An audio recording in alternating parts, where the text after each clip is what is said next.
হর হর মহাদেব। আদেশ জয় মা মহাকাল। আমি আজকে আপনাদের একটা ৭২,০০০ নারীকে শুদ্ধিকরণ করার জন্য আমি একটা মুদ্রা শিখিয়ে দিচ্ছি, যে মুদ্রাটা করলে পরে আপনার শরীরের সমস্ত রকম রোগ ব্যাধি দূর হবে এবং আপনি খুব সুপুরুষ বা সুমহিলা বা খুব সুন্দর সুঠাম চেহারার অধিকারী এবং সুন্দর দেখতে এবং আপনার শরীর নীরব হয়ে যাবে। এটার নাম হচ্ছে শুদ্ধি মুদ্রা। কি করে করতে হবে আমি বলে দিচ্ছি। এই আমাদের হাত আছে, এই যে এই ৩টে আঙুল আছে, ঠিক আছে, এইটা হচ্ছে বৃদ্ধাঙ্গুলি, এইটা হচ্ছে অনামিকা আঙ্গুলি। এই ৩টে আঙ্গুলকে ঠিক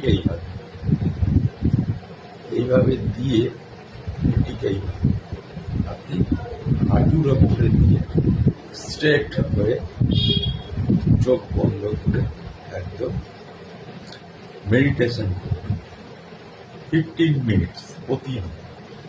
যদি এটা করতে পারেন তাহলে আপনার জীবনে যে কোনো রকম শুদ্ধি, অর্থাৎ ভিতর অন্তরটা যে শুদ্ধি, নারীগুলো যে শুদ্ধি, এই শুদ্ধি হয়ে যাওয়ার ফলে আপনার কিন্তু শরীরের ভিতর একটা আলাদা জৌলস এবং আলাদা লালিত এবং আলাদা একটা শক্তি সঞ্চার হবে।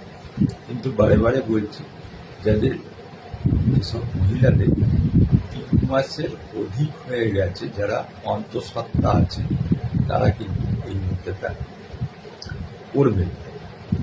তারপরে যখন আপনার সন্তান প্রসব হয়ে যাবে, আপনি সুস্থ হয়ে যাবে, তখন থেকে কিন্তু করতে পারেন। ২ মাস ১ মাস অন্তঃসত্ত্বা থাকলেও করতে পারেন, কিন্তু ৩ মাস হয়ে গেলে আর করবেন।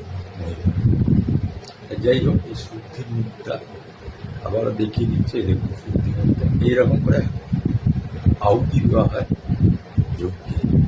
কেন যজ্ঞে আহুতি দেওয়া হয়? শুদ্ধিকরণ করার জন্য, কোনো কিছু অশুভ বিনাশ করার জন্য।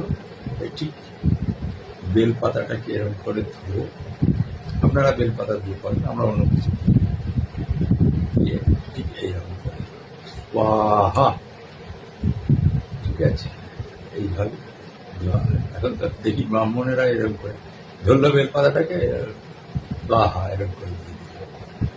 এই হচ্ছে